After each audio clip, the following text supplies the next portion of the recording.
बिहार में नीतीश और तेजस्वी की सरकार है।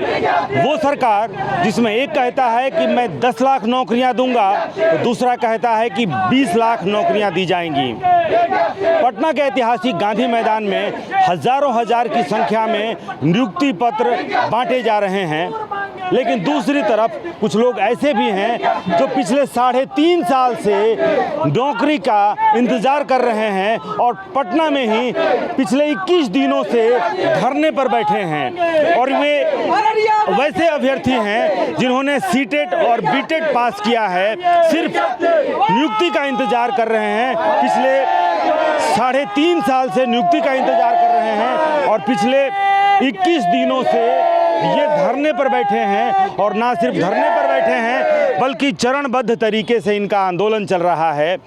और इनका मानना है कि इनके लिए सरकार नहीं है, सरकार मर चुकी है, सरकार की मृत्यु हो चुकी है। और वो उनका शव यात्रा भी निकालते हैं, 12वीं करते हैं, 13वीं करते हैं, बाल तक मुड़ाते हैं। वो तमाम चीज़ें जिससे सरकार की तंद्रा भंग हो, सरकार की नींद खुले।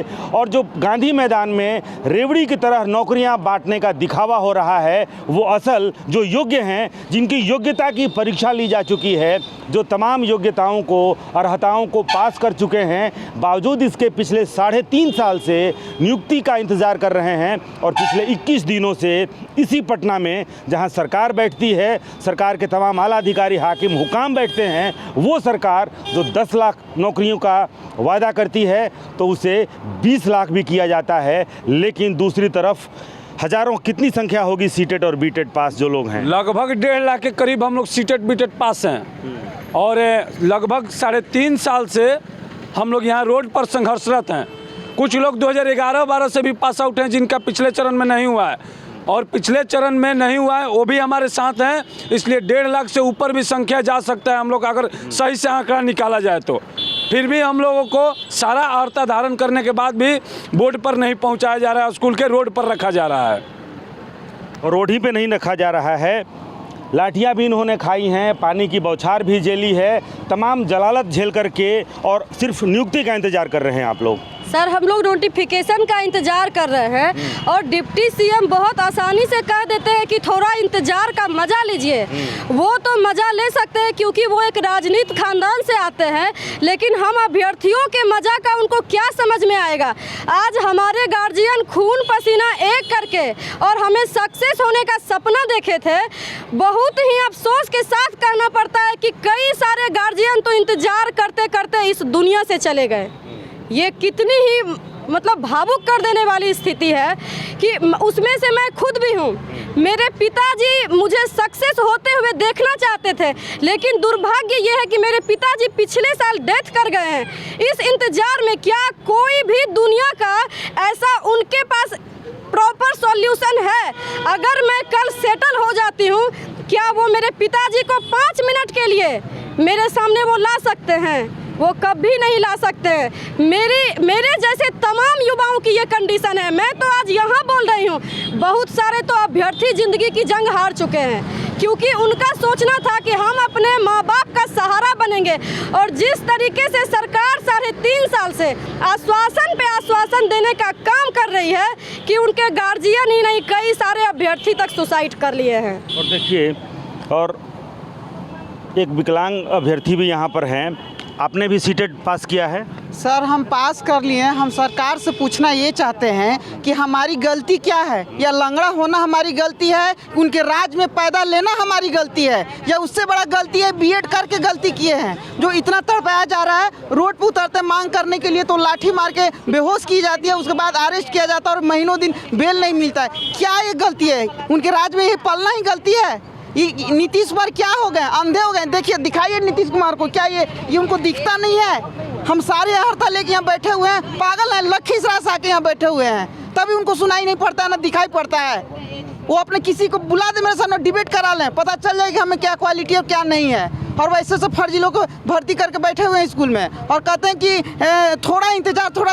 हम पूछते महोदय कि इंतजार का अर्थ क्या होता है? वो जवाब दें कि थोड़ा इंतजार का अर्थ क्या होता है? क्या 3.5 साल या 5 साल या जो अगला चुनाव आने वाले वो स्पष्ट क्यों नहीं कहते हैं? तो देखिए, इस तरह से ये इंतज़ार कर रहे हैं 3.5 साल।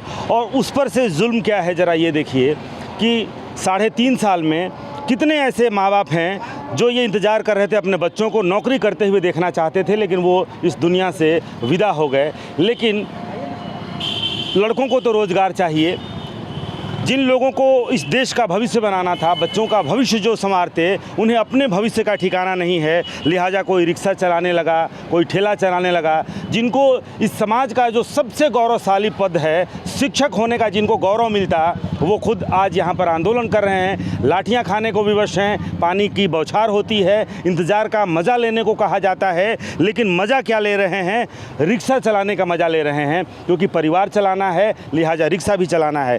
सीटेड रिक्शा वाला, देखिए इनको नाम दे दिया गया सीटेड रिक्शा वाला। आप हैं, क्या नाम हुआ आपका? MD जहांगीर सर, हम बेगूसराय से आते हैं। तो आपको सर कहा जाता, मास्टर साहब कहा जाता, लेकिन आपको नाम मिल गया सीटेड रिक्शा वाला। तो क्या ऐसी मजबूरी थी कि आपको रिक्शा चलाना पड़ा? देखिए सर, पेट पालने के लिए तो सर कुछ ना कुछ करना पड़ता है। हम लोग सर 3.5 साल से पास आउट करके बैठे हुए हैं सर, विगत जो है विज्ञप्ति के इंतज़ार में कि हम लोग का अगर विज्ञप्ति निकल जाता है हम लोग से 7 चरण में बहाली होंगे। लेकिन सर परिस्थिति ऐसा आ गया है सरकार के कारण, जो हम लोग आज रोड पे भटक रहे हैं। और इस कारण से सर देखिए, हम लोग के पास ऐसा मजबूरी है कि ना सही से हम लोग जी पाते हैं, ना सही से मर पाते हैं। इस कारण हम लोग को सर कुछ ना कुछ तो करना पड़ेगा। इसलिए सर मैंने अपने स्वरोजगार के रूप में अभी भी मैं रिक्शा चलाने का काम कर रहा हूँ। इसलिए मैं सरकार को जल्द से जल्द आग्रह करूंगा कि सर जल्द से जल्द हम लोग का नोटिफिकेशन निकले, ताकि हम लोग भी स्कूल के शिक्षक बने और अपने जो है परिवार को सही से ढंग से चला पाएँ। अब कितनी बड़ी मजबूरी है, कितना पढ़ा लिखा नौजवान जो सीटेट पास करता है, बीटेट पास करता है, शिक्षक बनेंगे, बच्चों का भविष्य बनाएंगे, देश का भविष्य सुधारेंगे, लेकिन रिक्शा चलाना पड़ता है। क्या लगता है कि जो इंतज़ार का मज़ा लीजिए, ये इंतज़ार की घड़ी समाप्त भी होगी, ऐसा भरोसा है? सर देखिए, बात इंतजार का मजा लीजिए की बात नहीं है। प्रेस कॉन्फ्रेंस होता है तो तेजस्वी जी कहते हैं हमको तो पता ही नहीं, और जिस समय सरकार में नहीं थे उस समय उनको सब कुछ पता रहता था। आकर इको पार्क में हम लोग को सलाह देते थे। अरे इसी पंडाल में हम कहते हैं 1 तारीख से लेकर 9 तारीख तक जब सरकार नहीं बनी थी, हमारे पास आकर कितने सारे वादा किया। आप वीडियो निकाल कर पहले कर देख लीजिए, उसको फुटेज को चला लीजिए। कोई भी सरकार आती है सर, हम लोग जैसे मान लीजिए कि नीतीश कुमार है, मिड पॉइंट में नीतीश कुमार है, इधर पलटी मारेंगे तो जितना लड़का सब उनके सीना के ऊपर पैर रखकर बेरोजगार बना देंगे, फिर इधर पलटी मारेंगे, फिर बना देंगे बेरोजगार। तो यहाँ पे प्रॉब्लम क्या होती है कि अपना चेयर बचाने के चक्कर में तमाम लोगों को, तमाम युवाओं को, उनके ज़िंदगी को बर्बाद करके अपना चेयर को बचाते हैं। ऐसे ही मंत्री जी को चेयर छोड़ देना चाहिए। और पूछा जाता है कि सर कब तक विज्ञप्ति दीजिएगा, तो कहते हैं आप नहीं आइएगा तो अगला आएगा ना। हम कहते हैं कि काश ऐसा होता कि नीतीश कुमार का जगह चिराग पासवान को मुख्यमंत्री बना दिया जाता, स्किल्ड रहता, कुछ इम्प्लीमेंटेशन रहता। अरे भैया, एक चीज़ को 32 साल से जेपी आंदोलन के बाद से लालू यादव और नीतीश कुमार अरे छोड़िए तो, कितना दिन राजनीति कीजिएगा। अरे दूसरे को दीजिए, इम्प्लीमेंटेशन दीजिए, स्किल्स दीजिए, ताकि बिहार आगे बढ़े। देश की आज़ादी के 75 साल बाद भी आप बिहार के कंडीशन देख लीजिए कि पटना को छोड़कर कहीं भी जाकर देखिएगा तो एक अस्पताल भी नज़र नहीं आएगा, ना एक शिक्षा का स्तर नजर आएगा जहाँ पर आप अपने बच्चों को पढ़ा पाइएगा। सब कोई देखिए यहाँ से पलायन करके दूर जा रहा है, ना कोई उद्योग है, ना कोई कंपनी है, ना कोई रोजगार है, ना कोई शिक्षा है, ना कोई कुछ है। तो यहाँ पे उनको छोड़ देना चाहिए। और दूसरी चीज़ ये 3 साल 42 महीना कौन इंतजार करता है? वो तो 42 घंटा भी इंतजार नहीं किए। एक पद से शपथ लेते हैं, एक पद से त्याग पत्र देते हैं, एक तरह से ऑफर लेटर लेते हैं। 42 घंटा भी इंतजार उन्होंने नहीं किया। 18 घंटा के अंदर में फिर से दोबारा उस सीएम पद का शपथ ले लिए। तो क्या ये लालचपन नहीं है तो क्या है? हम युवाओं को तो भाई ट्यूशन पढ़ाकर माँ बाप को हम लोग कैसे कैसे करके हम अपने घर परिवार हम लोग चला रहे हैं। अरे हम लोग को तो देखिए, कम से कम मंत्री जी हम लोग को देखिए, रोजगार दे दीजिए। 40,000 से 50,000 बच्चा 6वें चरण के बाकी है, और कम से कम 1,20,000 1,70,000 कैंडिडेट हम लोग के पास है। अच्छा, आप लोगों को उम्मीद जगी होगी जब तेजस्वी की सरकार बनी होगी, तेजस्वी जब उप मुख्यमंत्री बने होंगे, क्योंकि जब वो विपक्ष में थे, नेता प्रतिपक्ष थे, तो आपके आंदोलन के समर्थन में थे और आपके आंदोलन को वो समर्थन दे रहे थे। तो सरकार बनने के बाद से आपको उम्मीद जगी होगी? जगी है सर, सरकार के ऊपर है, चाहेंगे तो जल्द बने होगा, और न चाहने पर तो कुछ भी करने पर नहीं है। इसलिए सरकार से हम लोग निवेदन करें जितना जल्द से जल्द विज्ञप्ति जारी करें, ताकि हम लोग संतुष्ट। सर हम लोग तेजस्वी जी बोलते हैं थोड़ा देर का इंतजार का मज़ा लीजिए। सर मज़ा कैसे लीजिए? आप शिक्षा व्यवस्था को चौपट कर रहे हैं। आप जो मज़ा कर रहे हैं, बिना शिक्षक के स्कूल चल रहा है सर, आपके बच्चे वहाँ नहीं पढ़ते हैं। जितने भी विधायक मंत्री होते हैं, आपके बच्चे सरकारी स्कूल में अगर पढ़ रहे होते तो आपको इस बात का चिंता होता कि मेरा बच्चा भी उस विद्यालय में पढ़ रहा है, तो ऐसे बयान देने से बचते आप सर। गरीब के बच्चे, गरीब गुरबा के बच्चे सरकारी विद्यालय में पढ़ते हैं, इसलिए बोलते हैं कि 3.5 साल ऐसे ही बीत गया है, 5 साल भी बीत जाएगा। ये लोग चाहते हैं कि बिहार के बच्चे पढ़े ही नहीं। अगर पढ़ेंगे नहीं तो वो उसे क्वेश्चन नहीं करेंगे कि मेरा राजस्व का जो घाटा लग रहा है, ऐसे उड़ाया जा रहा है गांधी मैदान में नियुक्ति पत्र बांट के, फर्जी नियुक्ति पत्र। सर हम लोग 3.5 साल से यहाँ बैठे हुए गर्दनी बाग में, हम लोग का नियुक्ति पत्र क्यों नहीं दिया? हम लोग जेन्युइन है, देख लीजिए, सर्टिफिकेट चेक करना कर लीजिए, नियुक्ति पत्र बांटिए सर। हम लोग गर्दनी बाग राजधानी में बैठे हुए हैं ना सर, तो फिर क्यों नहीं बांटा जा रहा है? आप लोग बोल रहे हैं नीतीश कुमार है, बाहर है, विकास पुरुष का है, हम लोग कैसे मान ले सर? हम लोग तो 3.5 साल से धूल फाक रहे हैं रोड पे, क्वालिटी ऑफ एजुकेशन कैसे मिलेगा सर? हम लोग रोड पर से स्कूल के बोर्ड पे जाना चाहते हैं, उसके लिए हम लोग आपसे विनती करते हैं कि प्राइमरी नोटिफिकेशन दे दिए सर। बाहर है, यानी कि नारा लगाया गया कि बिहार में बाहर है क्योंकि नीतीश कुमार है।